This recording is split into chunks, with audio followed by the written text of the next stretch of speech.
Jabatan bikin orang jadi atasan, tapi Book of Guidance Leadership ngajarin cara jadi pemimpin. Jangan skip.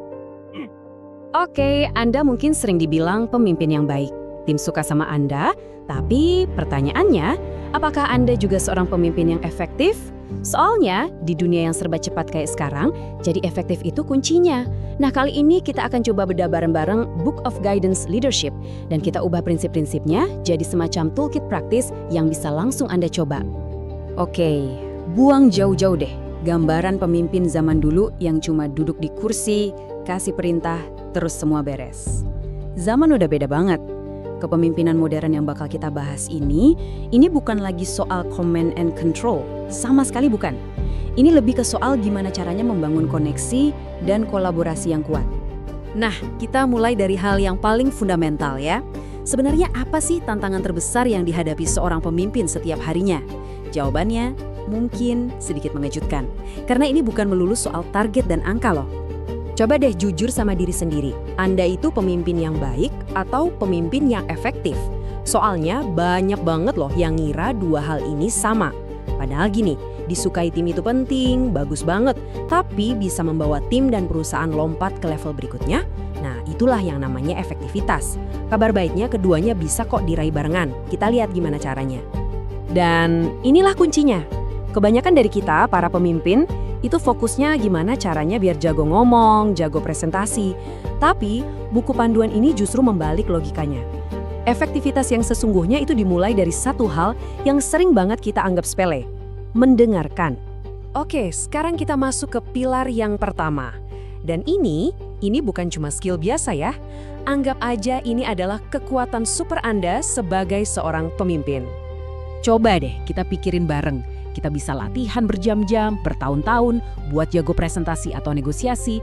Tapi pernah nggak kita sengaja meluangkan waktu khusus untuk belajar mendengarkan? Ironis kan?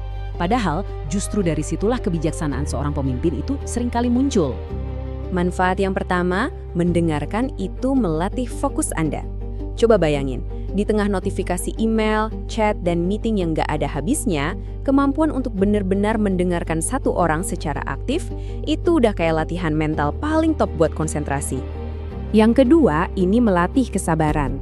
Tahu kan godaan buat motong pembicaraan orang atau curi-curi lihat HP? Nah, dengan menahan diri dari godaan itu, Anda sebenarnya lagi menunjukkan rasa hormat yang tulus. Ini tuh semacam investasi emosional ke tim Anda. Ketiga, dan ini penting banget, Anda dapat wawasan krusial. Tim Anda yang di lapangan itu seringkali tahu duluan loh apa yang terjadi di pasar, bahkan sebelum data-datanya masuk ke laporan Anda. Jadi mendengarkan mereka itu sama aja kayak dapat intelligence bisnis gratis yang harganya tak ternilai. Keempat, ini soal keharmonisan tim. Gini deh, waktu orang merasa didengarkan, mereka juga merasa dihargai. Otomatis lingkungan kerja jadi jauh lebih positif. Dan tim yang happy sudah pasti jadi tim yang lebih produktif. Sesimpel itu sebetulnya. Dan yang kelima, yang terakhir nih, ingat prinsip ini baik-baik. Kalau Anda bicara, Anda cuma mengulang apa yang sudah Anda tahu. Tapi kalau Anda mendengarkan, Anda membuka pikiran untuk hal-hal baru yang belum Anda tahu. Nah, pilihannya ada di tangan Anda. Oke, tadi kita sudah asah kemampuan ke dalam, yaitu mendengarkan. Sekarang, saatnya kita beralih ke aksi keluar. Kunci efisiensi itu kan bukan kerja lebih keras ya, tapi kerja lebih cerdas. Salah satunya lewat delegasi. Coba kita lihat perbandingan ini. Jelas banget bedanya. Di satu sisi ada pemimpin yang jadi bottleneck. Semua kerjaan numpuk di dia. Akhirnya malah menghambat laju tim. Di sisi lain ada pemimpin yang jadi akselerator. Dia memberdayakan timnya. Jadi dia bisa fokus ke hal-hal strategis yang lebih besar. Nah, pertanyaannya simpel. Anda mau jadi yang mana? Penting untuk diingat ya, delegasi itu bukan berarti lepas tanggung jawab. Bukan, ini soal melipat gandakan dampak. Anda bukan cuma membebaskan waktu Anda buat mikirin strategi besar, tapi Anda juga ngasih kesempatan ke tim untuk belajar dan berkembang. Ini benar-benar akselerator pertumbuhan paling cepat buat perusahaan. Nah, sekarang kita naik level lagi. Ini bisa dibilang level tertinggi kepemimpinan. Kenapa? Karena ini bukan lagi soal apa yang Anda lakukan, tapi soal gimana cara Anda berpikir dan menciptakan budaya yang benar-benar terbuka. Coba deh, renungkan ini sebentar. Pernah kepikiran nggak gimana kalau ide paling brilian, ide yang bisa mengubah perusahaan Anda, justru adalah ide yang terlalu ditakuti oleh tim Anda untuk diutarakan? Kerugian dari diamnya mereka itu bisa jadi nggak ternilai harganya. Kuncinya ada di sini nih. Pemimpin yang efektif itu nggak cuma duduk manis nungguin dikasih masukan.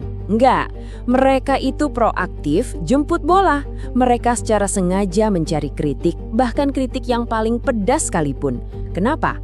Karena mereka tahu justru disitulah letak pertumbuhan yang sesungguhnya. Iya, saya tahu. Ini nggak gampang karena ada ego yang harus dilawan. Tapi ada 4 langkah praktis yang bisa dicoba. 1. Pisahkan diri Anda dari pekerjaan. Kritik itu buat idenya, bukan buat Anda secara personal. 2. Ciptakan rasa aman. Pastikan tim nyaman buat ngomong apa adanya. 3. Jadikan ini rutinitas, bukan cuma acara setahun sekali. Dan yang paling penting, nomor 4. Bertindak. Tunjukkan kalau masukan mereka itu beneran didengar dan dihargai. Mau alat yang paling praktis buat ini? Gampang, gunakan pertanyaan terbuka. Jadi, jangan tanya, semua setuju kan? Yang jawabannya cuma iya atau tidak. Coba deh ganti jadi, kira-kira hambatan apa aja ya yang bakal kita hadapi kalau kita jalani rencana ini? Nah, pertanyaan kayak gini nih, yang membuka pintu buat diskusi beneran, bukan sekedar basa-basi. Oke, dari semua yang kita bahas tadi, yuk kita rangkum dan kemas jadi sebuah toolkit yang simple, yang bisa langsung Anda ingat dan pakai. Jadi ini dia 3 pilar toolkit pemimpin efektif. Pertama, mendengarkan. Gunanya untuk apa? Untuk bangun harmoni dan dapat wawasan. Kedua, delegasi. Untuk memberdayakan tim dan mempercepat pertumbuhan. Dan ketiga, umpan balik tanpa takut. Tujuannya buat menggali ide-ide tersembunyi. Dan ingat, ketiganya ini saling berhubungan jadi satu siklus yang terus berputar. Kita tutup pembahasan kali ini dengan sebuah tantangan kecil. Karena semua teori ini nggak ada gunanya kalau nggak dipraktekkan kan? Jadi pertanyaannya sekarang bukan lagi apa yang Anda tahu, tapi apa yang akan Anda lakukan. Coba pikirkan sekarang juga, apa satu pertanyaan terbuka yang akan Anda tanyakan ke tim Anda besok pagi untuk memulai semua ini? Gimana penjelasannya? Jangan lupa like, share, dan follow channel ini ya.